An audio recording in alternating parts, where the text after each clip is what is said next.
بخشیں گے.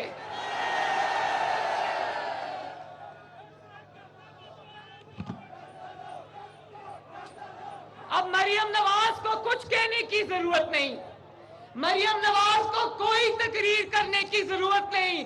اب جہاں جہاں ٹرک چلتا دیکھو گے تسی آپ ہی سمجھ جاؤ گے.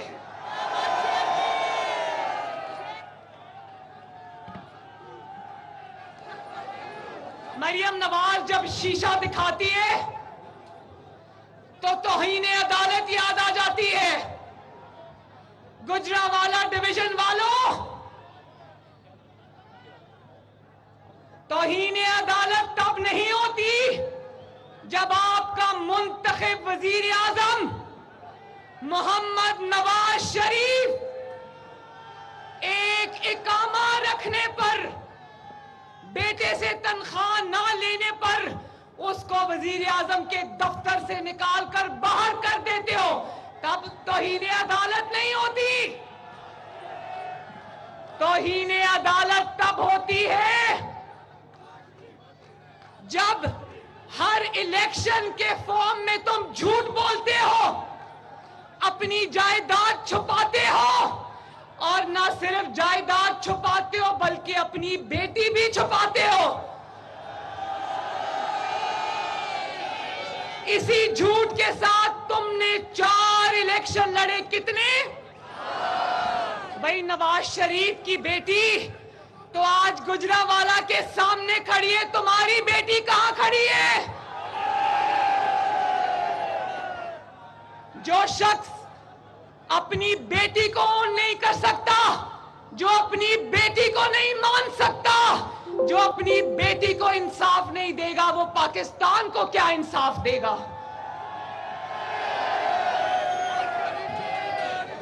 اور اپنے گھر کا جھوٹا سرٹیفکیٹ 300 کنال کا جمع کراتا ہے. توہین عدالت تب ہوتی ہے جب ایسے جھوٹے کو, ایسے چال باز کو صداقت اور امانت کا سرٹیفکیٹ مل جاتا ہے. تب توہین عدالت ہوتی ہے. توہین عدالت تب نہیں ہوتی جب نواز شریف اپنی بیٹی کا ہاتھ پکڑ کر 200 پیشیاں ایک جھوٹے مقدمے میں بھگتتا ہے. توہین عدالت تب ہوتی ہے جب عدالت آوازیں دیتی رہتی ہے کہ بھائی عدالت میں آ جاؤ, پیش ہو جاؤ. یہ عدالت کے احکامات کو جوتی کے نیچے رونتا ہے. توہین عدالت تب ہوتی ہے.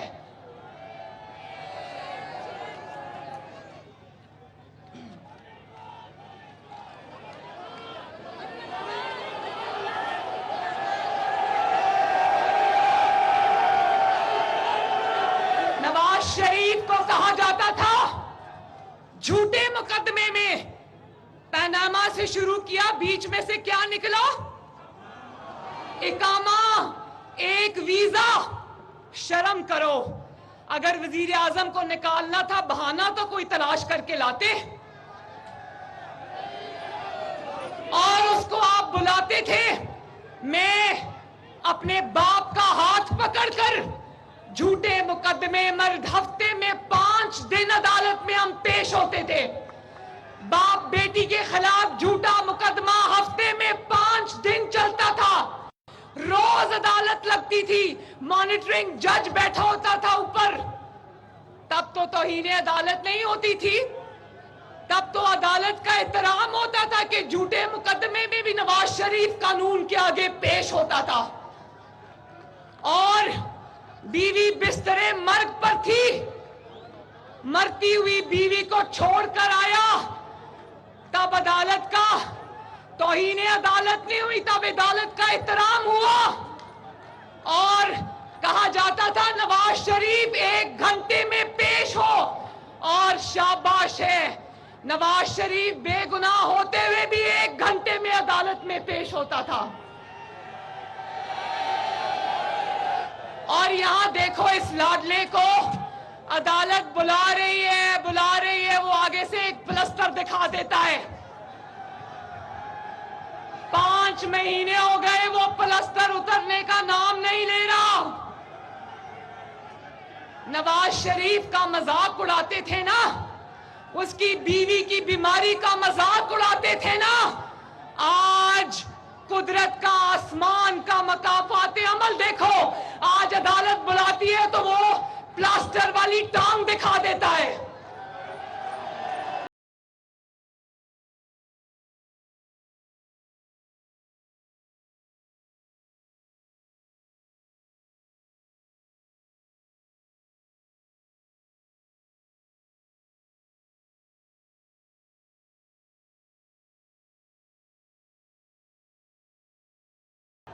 گجرانوالہ ڈویژن والوں، توہین تب نہیں ہوئی عدالت کی جب تم نے ایک وزیر اعظم کو اقامے پر رخصت کیا، اس کو پارٹی کی مسلم لیگ نون کی صدارت سے بھی باہر نکال دیا، اس کو تاحیات نااہل کر دیا، تاحیات۔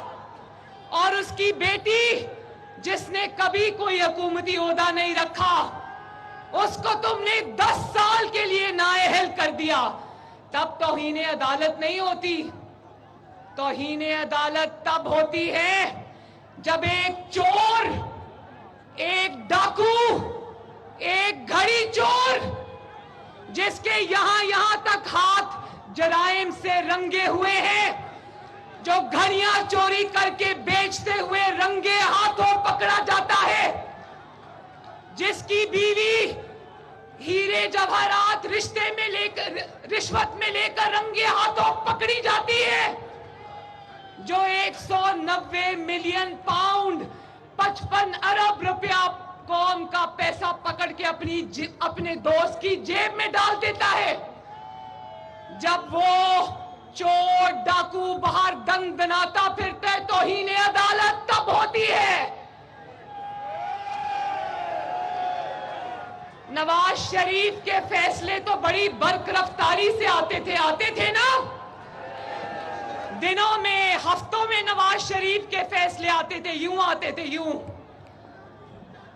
تو کیا اس مجرم کا فیصلہ کرنے والا کوئی اس ملک میں ہے، یا اس مجرم کا فیصلہ اب قیامت والے دن پہ چھوڑ دیا ہے؟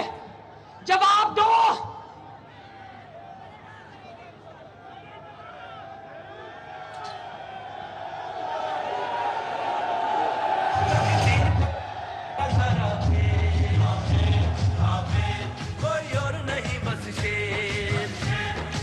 حکومت سے نکلا تو کہتا سائفر آ گیا، امریکہ نے میری حکومت کے خلاف سازش کر دی، غلامی نامنظور، امریکہ کے آگے جھکیں گے نہیں، اور اب پاؤں میں گر گر کر امریکہ سے معافی مانگ رہا ہے۔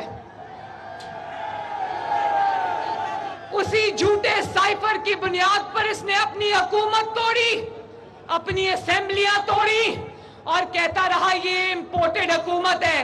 کل بھی اپنے ضمانت پاک میں، ضمان پاک نہیں، ضمانت پاک، کیونکہ گھر کے اندر جا کے ضمانت ملتی ہے، اس کا نام آج سے ضمان پاک نہیں، ضمانت پاک رکھ دیا میں نے۔ کل وہ ضمانت پاک میں بیٹھ کر امریکنوں سے میٹنگ کر رہا تھا، تو جن کو امپورٹڈ کہتا تھا، ہمیں کہتا تھا امپورٹڈ حکومت ہے، آج اسی امریکہ کے ہاتھوں ایکسپورٹ ہونے کو تیار بیٹھا ہے۔ لوگوں کو کہتا تھا غلامی کی زنجیریں توڑ دو، ہم کوئی امریکہ کے غلام ہیں، لوگوں کی گاڑیوں پہ سٹیکر لگوا کر خود امریکہ سے معافی مانگ کر پتلی گلی سے نکل گیا۔ اور پھر لانگ مارچ ناکام، لانگ مارچ کے لوگوں کے بچوں کو کہتا رہا نکلو، خود ہیلی کاپٹر میں ہوا میں معلق رہا۔ تو اس لانگ مارچ نے ناکام نہیں ہونا تھا تو اور کیا ہونا تھا؟ اس کے بعد آ جاؤ ذرا جیل بھرو تحریک کے اوپر۔ کل جیل بھرو تحریک بھی اپنی آہوں اور سسکیوں کے ساتھ اختتام کو پہنچی، اور کہتے ہیں وہ جیل بھرو تحریک اب میں نے معطل کر دی۔ بھائی وہ جیل بھرو تحریک تو پہلے دن شروع نہیں ہوئی، تم نے معطل کیسے کر دی؟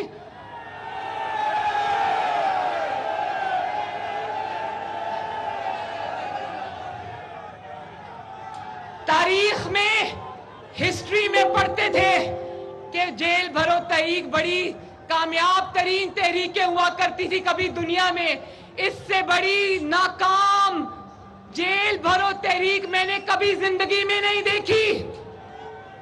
ظاہر ہے جب لیڈر چھپ کے گیدڑ کی طرح ضمانت پاک میں بیٹھا ہوگا تو کارکنوں کو کیا پڑی ہے کہ وہ جیلیں بھرے؟ تم جیبیں بھرو اور کارکن جیبیں بھرے، جیلیں بھرے، بڑی بات ہے بھائی، بڑا انصاف ہے۔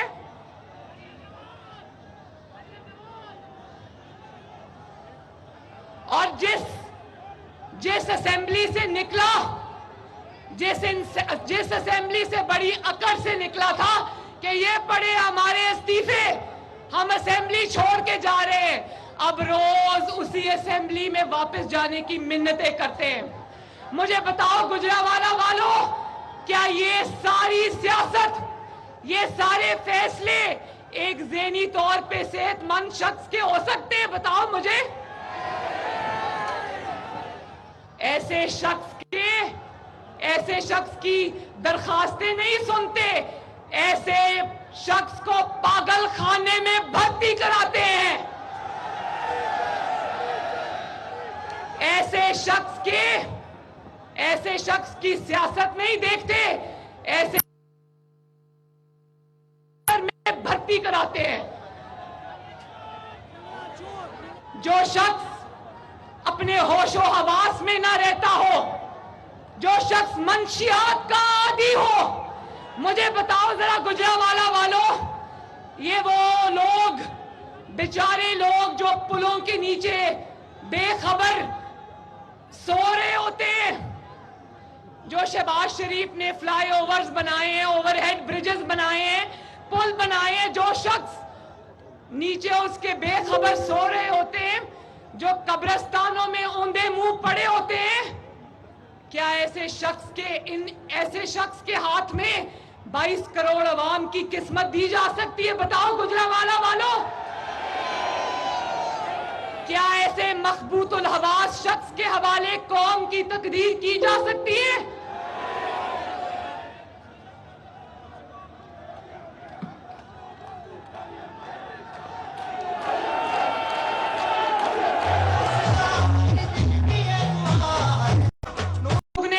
پوچھتا ہے ڈالر کا ریٹ کیوں بڑھ رہا ہے، آئی ایم ایف کے ساتھ قیمتیں بڑھانے کا معاہدہ کر کے پوچھتا ہے کہ مہنگائی کیوں ہو رہی ہے۔ پاناما سازش کے ذریعے ہمارے سروں پہ مسلط ہونے والا قوم سے پوچھ رہا ہے کہ معیشت کی تباہی کیوں ہوئی۔ نواز شریف کو سازش کے ذریعے اپنے سہولت کاروں کے ساتھ، جس میں جسٹس کھوسا، جسٹس ثاقب نثار ڈیم والا بابا اور وہ جسٹس کھوسا جو کہیں منہ چھپا کر گھر میں بیٹھا ہے، اور وہ جسٹس